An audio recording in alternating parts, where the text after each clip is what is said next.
ចំពោះថ្មទាំងអស់នេះបងទិញមកពីខេត្តណាដែរបងថ្មនេះប្រភពដើមរបស់គេគឺចេញពីមណ្ឌលគិរីអូខេត្តមណ្ឌលគិរីយើងតែមណ្ឌលគិរីនៅរដ្ឋនគិរីក៏មានដែររដ្ឋនគិរីមានដែរគ្រាន់តែឮតែខេត្តមណ្ឌលគិរីធ្វើឲ្យខ្ញុំនឹកដល់បាទពាក្យមួយទៀតដែលតែងតែគេនិយាយថាខេត្តមណ្ឌលគិរីគឺជាខេត្តមួយដែលត្រជាក់ត្រជុំខេត្តដែលសម្បូរទៅដោយធនធានធម្មជាតិរ៉ែផ្សេងច្រើនមែនទេថ្មទាំងអស់នេះជាត្បូងថ្មធម្មតាទេក៏ប៉ុន្តែគាត់កែច្នៃទៅត្បូងថ្មដែលមានតម្លៃហើយបង្កើតការងារជូនបងប្អូនសិស្សសាលាកូនក្មួយដែលនៅជុំវិញនេះជាពិសេសបងប្អូនខ្មែរយើងទាំងអស់ដែលគាត់នៅក្បែរនេះដើម្បីគាត់បង្កើតចំណូលមួយផ្នែកទៀតបាទជួយជំរុញដល់សេដ្ឋកិច្ចរបស់គាត់មួយផ្នែកដែរអូមែនទេបងប្អូនទាំងអស់គ្នាកន្លែងបងទួលធ្វើហ្មងបងអាចធ្វើបានប្រភេទអីខ្លះដែរបងគ្រប់មុខ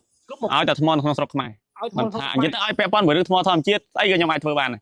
តមតែចម្លាក់ឯងដោយសារតែចម្លាក់មិនមែនជាជំនាញរបស់ខ្ញុំទេបងប្អូនមកចេញពីមណ្ឌលគិរីបើត្បូងចេញពីរតនគិរីវិញថាថ្ងៃនេះបានមកពាក់ថាប៉ុណ្ណេះក៏មានអារម្មណ៍ថាសប្បាយចិត្តមកទី1បានលើកដង្កើងបាទលើកដង្កើងព្រោះទាំងអស់នេះវាគឺជាស្នាដៃរបស់កូនខ្មែររបស់យើងពិត 100% ផលិតដោយកូនខ្មែរនៅក្នុងស្រុកខ្មែររបស់យើងអញ្ចឹងខ្ញុំបាទទៅខាន់ឲ្យតែលើកពាក្យថាខ្មែរជួយខ្មែររបស់ខ្មែរខ្ញុំតែងតែជួយផ្សព្វផ្សាយជួយបាទជម្រាបជូនបងប្អូនអំពូមីងទាំងនៅក្នុងស្រុកខាងនៅក្រៅស្រុកបានទស្សនាឲ្យបានស្វែងយល់បានដឹងថានៅក្នុងស្រុកខ្មែររបស់យើងឥឡូវបាទដូចបងក្តីអញ្ចឹងហើយមានបងយើងជាច្រើនអ្នកទៀតសិតសឹងតែអ្នកដែលគាត់មានដងមានទេពកោសល្យក្នុងការផលិតបាទគ្រាប់កង្កាំឬក៏ត្បូងថ្មផ្សេងនៅក្នុងស្រុកខ្មែររបស់យើងកែច្នៃខ្លាយជាគ្រឿងលម្អគ្រឿងអលង្ការរហូតដល់តម្លៃរាប់ម៉ឺនរាប់សែនដុល្លារក៏មានដែរការប្រភេទត្បូងថ្មក៏ដូចជាប្រភេទបាទគេហៅថាត្បូងទន្ទឹមឬក៏ត្បូងនិយាយទៅខ្មែរយើងពូកែបងប្អូនទាំងអស់គ្នាគ្រាន់តែថាពីមុនមកប្រព័ន្ធផ្សព្វផ្សាយអត់ទាន់ទៅដឹងទេអត់ទាន់ទៅមានអ្នកជួយផ្សព្វផ្សាយទេក៏ប៉ុន្តែឥឡូវនេះខ្ញុំមកកោះកកាយបាទមកកោះកកាយទាំងរឹសទាំងគល់ដើម្បីឲ្យបងប្អូនយើងបានស្វែងយល់បានដឹងហើយបងប្អូនយើងជួយ share ម្នាក់មួយម្នាក់ពីរដើម្បីឲ្យកូនចៅយើងជំនាន់ក្រោយទុកជាបាទវីដេអូចងក្រងជាឯកសារថានេះកូនខ្មែរយើងសិតតែអ្នកមានស្នាដៃតាំងពីដើមមកតើធ្វើរយៈពេលប្រហែលឆ្នាំអីបងខ្ញុំមកតាមបទពិសោធន៍ទាំងត្បូងហ្មងពីដើមឡើយមកខ្ញុំឆ្នៃត្បូងខ្ញុំជាងឆ្នៃត្បូងពីមុនមកបងធ្វើជាងឆ្នៃត្បូងទេហ្នឹងហើយខ្ញុំជាងឆ្នៃត្បូងតពីឆ្នៃត្បូងមកខ្ញុំធ្វើម្ដងអូមិនចឹងបងមើលអូមនុស្សចូលចិត្តរកអីប្លែកមនុស្សចូលចិត្តស្គាល់រសជាតិជីវិតបាទខ្ញុំធ្លាប់ឆ្នៃត្បូងខ្ញុំចង់ឆ្នៃត្បូងខ្ញុំទៅធ្វើសំណង់ធ្វើរោងចក្រអញ្ចឹងខ្ញុំចង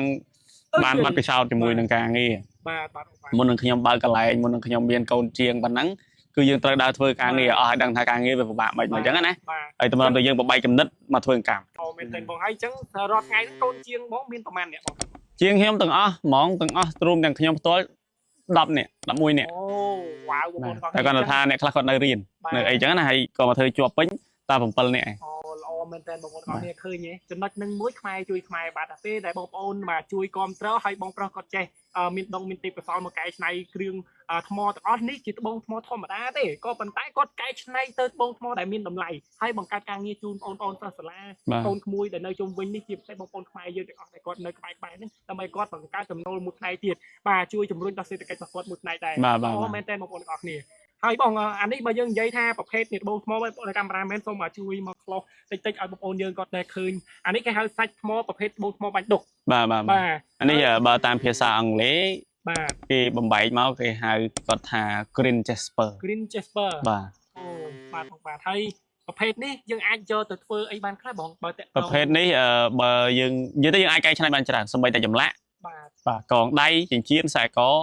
កវលអីផ្សេងគឺយើងអាចកែច្នៃទៅតាមចំណេះជំនាញដែលយើងអាចធ្វើបានទេបាទអញ្ចឹងបើចំពោះកន្លែងទីតាំងរបស់បងផ្ទាល់ហ្មងតកតងនឹងត្បូងថ្មប្រភេទគេហៅថាភាគច្រើនបងប្អូនខ្មែរយើងក៏តែងតែហៅថាត្បូងថ្មបាញ់ដុកឬក៏បងតែងនិយាយមិញគាត់បងថាគេហៅថា green jasper ហ្នឹងបើកន្លែងបងទទួលវាថាបងទទួលធ្វើហ្មងបងអាចធ្វើបានប្រភេទអីខ្លះដែរបងគ្រប់មុខឲ្យតែថ្មក្នុងស្រុកខ្មែរមិនថានិយាយទៅឲ្យពាក់ព័ន្ធមួយរឿងថ្មធម្មជាតិស្អីក៏ខ្ញុំអាចធ្វើបានដែរតមតែចម្លាក់ឯងដោយសារតែចម្លាក់មិនមែនជាជំនាញរបស់ខ្ញុំទេបងប្អូនអញ្ចឹងហើយគាត់ថាប្រភេទនេះយើងអាចយកទៅឆ្លាក់បានតែបើចម្លាក់មិនមែនជាជំនាញរបស់ខ្ញុំទេខ្ញុំជាជាងដែលធ្វើអង្កាំធ្វើខ្សែកខ្សែដៃចិញ្ចៀនកងដៃអីផ្សេងខ្ញុំធ្វើបានតែបើចម្លាក់ហ្នឹងខ្ញុំអត់អាហ្នឹងយើងមិនអាចចេះអស់ទេពាក់ព័ន្ធមួយយើងនេះហ្នឹងហើយបងមនុស្សយើងមិនអាចចេះទាំងអស់បើចេះទាំងអស់វាមិនកើតទេយើង stress ណាស់ហើយបងចំពោះថ្មទាំងអស់នេះបងទិញមកពីខេត្តណាដែរបងថ្មនេះប្រភពដើមរបស់គេគឺចេញពីមណ្ឌលគិរីអូខេត្តមណ្ឌលគិរីយើងតែមណ្ឌលគិរីនៅរដ្ឋនគិរីក៏មានដែររដ្ឋនគិរីមានដែរបាទអូយបងប្អូនគ្រាន់តែឮតែខេត្តមណ្ឌលគិរីធ្វើឲ្យខ្ញុំនឹកដល់បាទពាក្យមួយទៀតដែលតែងតែគេនិយាយថាខេត្តមណ្ឌលគិរីគឺជាខេត្តមួយដែលត្រជាក់ត្រជុំខេត្តដែលសម្បូរទៅដោយធនធានធម្មជាតិរ៉ែផ្សេងច្រើនមែនទែនបាទអូណាស់បងប្អូនអើយឮមណ្ឌលគិរីរតនគិរីគឺជាខេត្ត2ដែលសម្បូរធនធានធម្មជាតិខ្លាំងជាងគេបាទបងប្អូនអរគុណច្រើនបងប្អូនទាំងអស់គ្នាដែលបានចូលរួម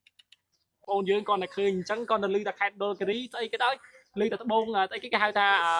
គេហៅប្រភេទបងទន្ទឹមខេត្តដូលគិរីអញ្ចឹងហ៎អរេទន្ទឹមបៃលិនទន្ទឹមបៃលិនបាទ Blue Silicon ចេញពីរតនគិរី Blue Silicon ចេញពីរតនគិរីបាទហើយប្រភេទត្បូងថ្មភាគច្រើនខ្ញុំធ្លាប់លឺត្បូងនិយាយទៅបើប្រភេទត្បូងភាគច្រើនចេញពីរតនគិរីបាទបើថ្មចេញពីមណ្ឌលគិរីភាគច្រើនបើថ្មចេញពីមណ្ឌលគិរីបើត្បូងចេញពីរតនគិរីវិញបាទអូយខេត្តទាំងពីរនេះបើយើងនិយាយទៅដូចដៃគូដូចដៃឆ្វេងដៃស្ដាប់ដល់ញីតាមពិតដូចជាព្រមបន្ទល់ជាប់គ្នាជាមួយនឹងរតនគិរីមណ្ឌលគិរីកំពុងធំជាប់បាទអីខ្ញុំអត់ទៅដឹងតែពួកខ្ញុំអត់ដែលទៅទេបងប្អូននិយាយទៅ